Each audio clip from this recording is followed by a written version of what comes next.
नमस्कार मित्रांनो, ठरलं तर मग सिरियलमध्ये काय घडले आपण ते बघणार आहोत. सायली अर्जुनशी बोलत असते की पार्टीमध्ये काय करायचं आहे, सर्व तयारी काय करायची आहे.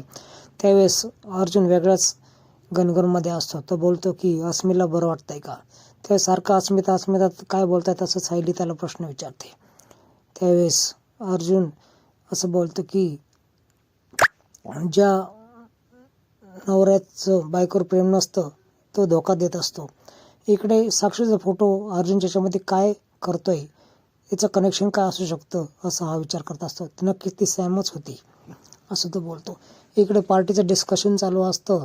त्याच वेळेस सचिन देखील खाली येतो आणि आपण पार्टीची तयारी चांगली करूयात असं सचिन देखील बोलतो. सचिनच्या निर्णयावर अर्जुन थोडा नाराज देखील होतो. त्याच्यात थोडंसं बिनसलेलंच असतं. त्यावेळेस प्रताप पण ते सर्वजण सावरासावर करताना पार्टीचं ठरतं. त्यावेळेस खीर खाण्यासाठी सायली अश्विनला खीर देते आणि आम्हाला तुमच्याशी काही बोलायचं आहे असं ती बोलते. पार्टीसाठी तुम्ही या असं बोलते. पूर्णाजी देखील येणार आहे. त्यावेळेस तो येणार असं बोलतो. अजून थोडंसं काही बोलायचं आहे, यासाठी तुम्ही वर या असं ती बोलते. अर्जुन वर जातात. आम्हाला केस स्टडीसाठी जे किल्लेदारानं हल्ला केला आहे त्यासाठी तुझी मदत लागेल असं तो बोलतो. एवढंच नाही तर जी 1.5 वर्षापूर्वी बॉडी सापडली होती तिचा DNA टेस्ट देखील प्रियाशी मॅच झाला होता. पण नंतर प्रतिमा आत्यात दिसल्यात. यामध्ये काहीतरी घोड बंगाल नक्कीच आहे असं अर्जुन बोलतो. आणि त्यासाठी आम्हाला तुमची अर्थात डॉक्टरची मदत लागणार आहे, पण पूर्ण सिक्रेसी असणार आहे. इकडे अर्जुन सर्व सांगत असतो. त्याच वेळेस अश्विन देखील होकार देतो. पण तो शेवटी असं बोलतो की कुणालाच माहिती सांगायची नाही, अक्षरशः तन्वीला देखील. त्यानंतर तो खूप चिडतो. इकडे कल्पना आणि ही बोलत असतात. त्यावेळेस असं कळतं की प्रियाला की हे सगळेजण वर गेले आहेत. काय डिस्कशन चालू आहे याचा कानोसा घेण्यासाठी ती चोरून वर जाते आणि कानोसा घेण्याचा प्रयत्न करते.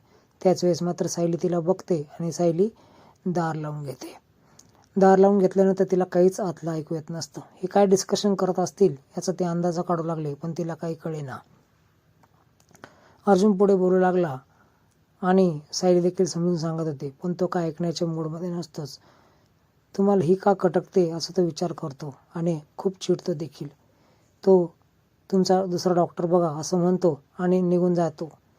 निघून जाताना सायली अडवते आणि हे जर तू प्रियाला सांगितलंस तर प्रियाच्या जीवाला धोका आहे. कारण महिपतची मुलगी साक्षी हिला जेल घडवणारी प्रिया आहे आणि त्याच्यात तुमचं नाव जर आलं तर तिला पुन्हा जीवाला धोका होऊ शकतो असं ती समजून सांगते. आणि नंतर अश्विन बोलतो की ठीक आहे, नाही सांगणार, आपण प्रयत्न करूयात. तो अर्जुन त्याला पोस्टमॉर्टमची सगळी फाईल दाखवतो, DNA टेस्ट देखील दाखवतो आणि ती फाईल स्टडी करताना अश्विनच्या असे लक्षात येतं की DNA टेस्ट पुन्हा करावं नाही, त्याच्यात खरंच लिहिलं आहे आणि मिसमॅच आहेत. आता आतमध्ये काय घडतंय हे काय प्रियाला कळत नसतं. प्रिया खूप प्रयत्न करते पण तिला काय ऐकू येईना. इकडे अस्मिता सचिनशी बोलत असते. खूप छान छान बाळाविषयी गप्पा मारत असते, पण याचं लक्ष वेगळीकडेच असतं. त्याला एक फोन येतो आणि तो बोलतो की फोन उचलतो मी, बाहेर जाऊन बोलतो. तो बाहेर जाऊन गेल्यानंतर तो पैशाची अफरातफर केली आणि पैसे लोकांचे उधारीचे दिले नाही म्हणून त्याला एक फोन आलेला असतो.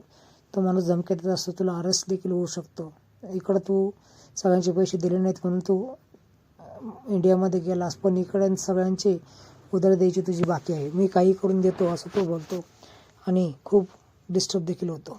अश्विन फाईल वाचत असतो. त्याच वेळेस ही उपमा घेऊन येते आणि मी माझ्या हाताने केला आहे असं सांगते. तुझ्या आईसारखी गोडी नसेल पण मी प्रेमाने केला आहे, तू समजून घे. त्यावेळेस ती खोलून खोलून विचारत असते की अर्जुन आणि सायली तुझ्याशी काय बोलत होते. 2-3दा ती विचारते पण अश्विनला लगेच कळतं की काहीतरी गडबड आहे, हिला काहीच सांगावं नाहीत.